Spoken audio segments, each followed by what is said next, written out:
Glória a Deus. Vamos iniciar então, hoje com, ainda na disciplina de Pentateuco, hoje falaremos então sobre o livro de Levítico. Nós estamos na unidade 3 e vamos falar sobre o livro de Levítico.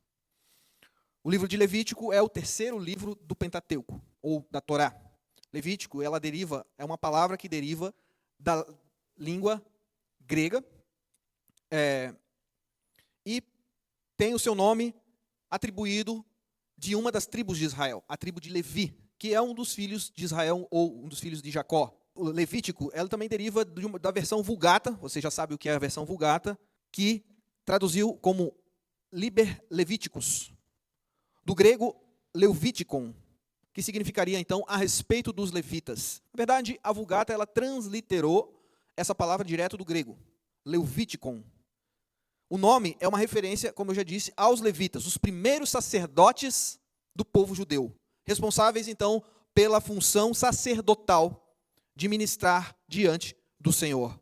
O nome no hebraico é Vaikra. O nome do livro no hebraico é Vaikra, que significa ele chamou.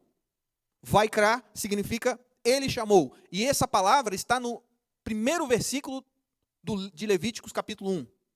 E chamou Deus, o Senhor, da tenda do encontro, Moisés, e lhe ordenou. Então, esse e chamou Deus a Moisés, essa palavra chamou é a palavra Vaikra, que dá o nome do livro lá na Torá, lá no hebraico ainda. E a gente tem aí um significado poderoso, porque nós temos o verbo chamar, que vem a nos dar a ideia de pessoas que são chamadas por Deus para desempenhar um ministério, para desempenhar uma ação, para desempenhar um serviço a Deus. Então nós temos aí o significado que está relacionado aos levitas, que são chamados por Deus, que são convocados por Deus para servir a Deus. Dentre as 12 tribos de Israel, os levitas eram aqueles a única tribo que não teriam território. A promessa de Deus é que quando as tribos entrassem na terra prometida, a todas elas seria dado um território. Porém, aos levitas não. Porque o Senhor diz que os levitas pertencem ao Senhor. Eles não teriam, então, essa herança. A herança dos levitas é o Senhor. E o serviço a Deus, o serviço ao Senhor. Então, esses que são os descendentes da tribo de Levi, receberam uma chamada, um ministério de servir na casa do Senhor, no tabernáculo. Eles não teriam, então, propriedade, terra. Eles teriam o serviço. Aos levitas foram confiadas tarefas que se relacionam ao sistema de culto a Deus, ao sistema cerimonial, ao ritual, que está diretamente relacionado com ofertas e sacrifícios diante de Deus. Então, o livro de Levítico, é o livro que trata do modo como as ofertas são dadas a Deus, como elas devem ser oferecidas a Deus e como os sacrifícios devem ser realizados diante do tabernáculo. Então, o Levítico é um manual dos levitas, é um manual de cerimonial, da cerimônia de culto a Deus no tabernáculo. Só para relembrar um pouco, nós falamos na aula anterior, ou 2 semanas atrás, sobre o livro de Êxodo.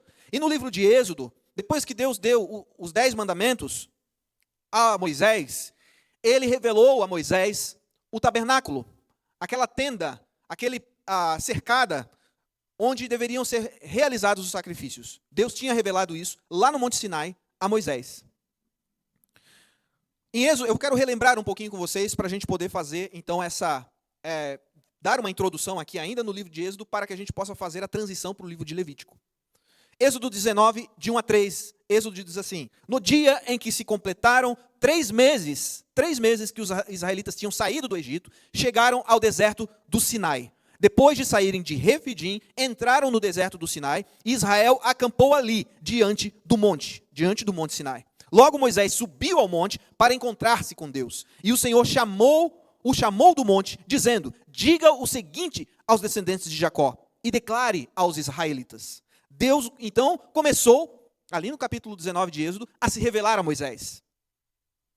No capítulo 20, Deus revela os 10 mandamentos a Moisés. O Senhor disse a Moisés, capítulo 20, versículo 22, o Senhor disse a Moisés: diga o seguinte aos israelitas: vocês viram por si mesmos que do céu lhes falei.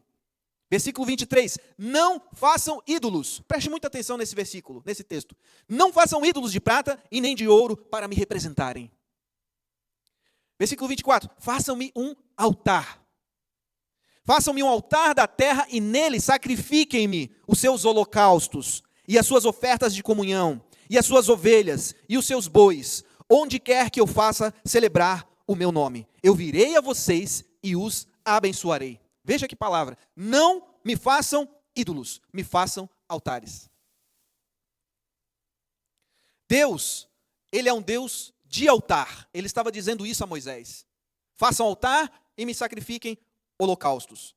Se você retroceder um pouco mais na história, lá em Gênesis, nós vamos perceber que outros personagens também já haviam edificado altares. Adão não edificou altar, nem Abel. Abel trouxe uma oferta, mas não edificou um altar. Sete, que era o substituto de Abel, foi dito que que da sua descendência voltou-se a invocar o nome do Senhor. Enoque não edificou altar, mas ele foi arrebatado. E da descendência de Sete, e de Enoque, e de Lameque, nasceu Noé, que foi o primeiro a edificar um altar ao Senhor. Gênesis 8:20, nós já vimos isso. Depois Noé edificou um altar ao Senhor e tomando alguns animais e aves puros, ofereceu-os em holocausto sobre o altar. Depois de Noé, nós temos um outro personagem que também edificou altar, ou altares, que foi Abraão.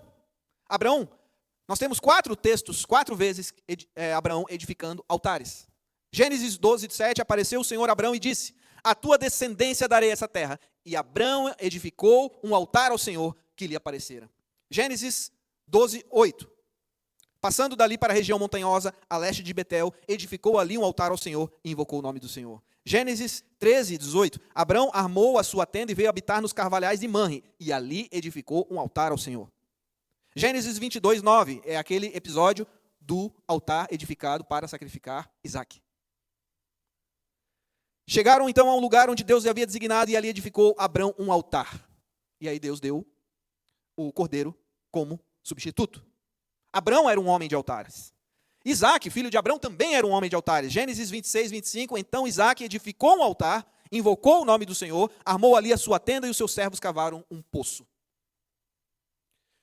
Isaque, filho de Abrão, também era um homem de altar. Jacó, Gênesis 33:20, e ali edificou um altar e lhe chamou El Elohe Israel. Jacó.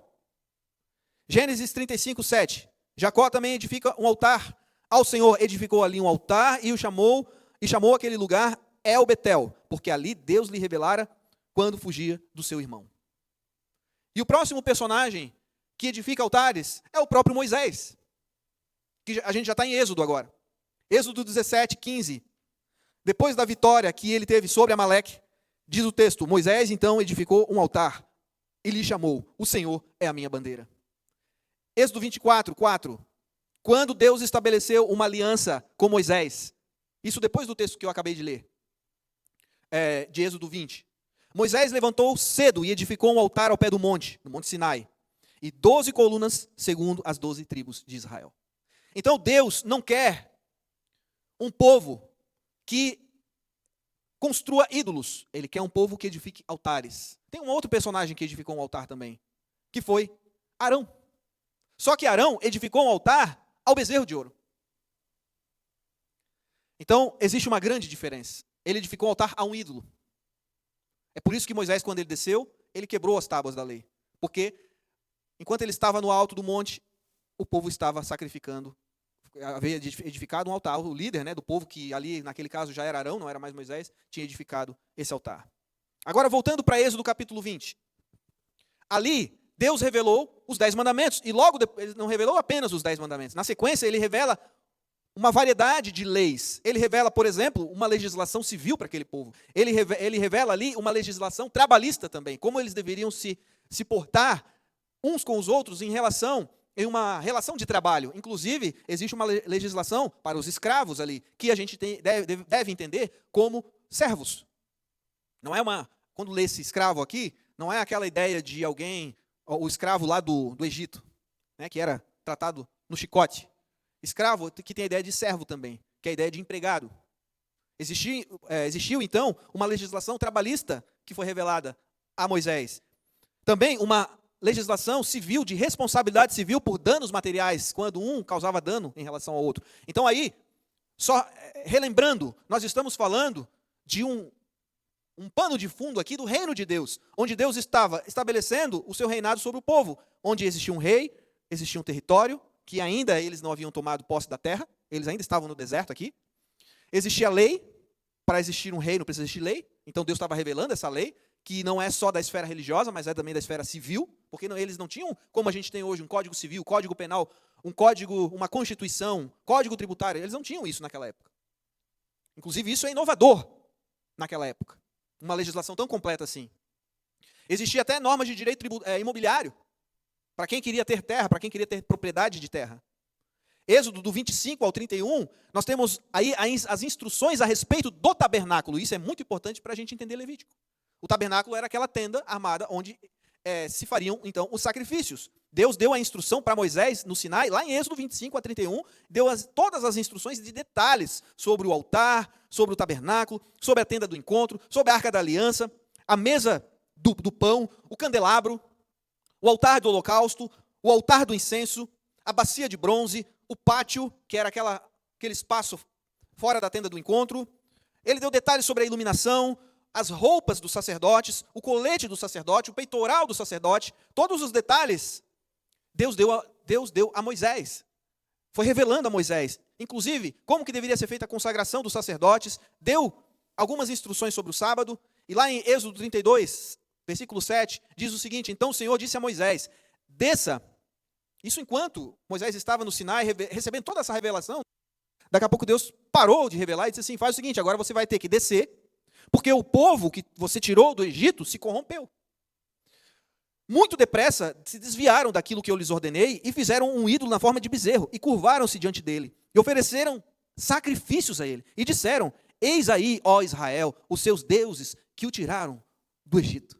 Eles já estavam dizendo que quem tirou do Egito não foi Deus, o Senhor, Elohim, Yavé, foi os deuses do Egito.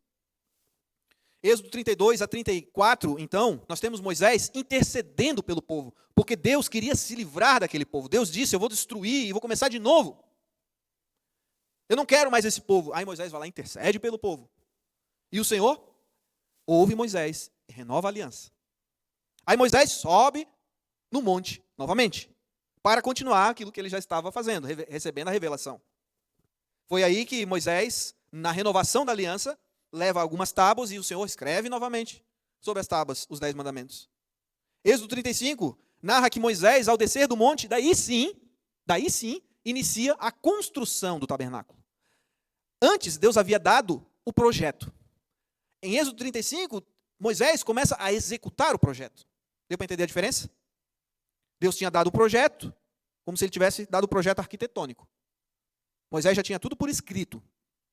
Êxodo até o 31, do 25 ao 31, ele tinha tudo por escrito, tinha tudo projetado, mas não existia ainda o tabernáculo.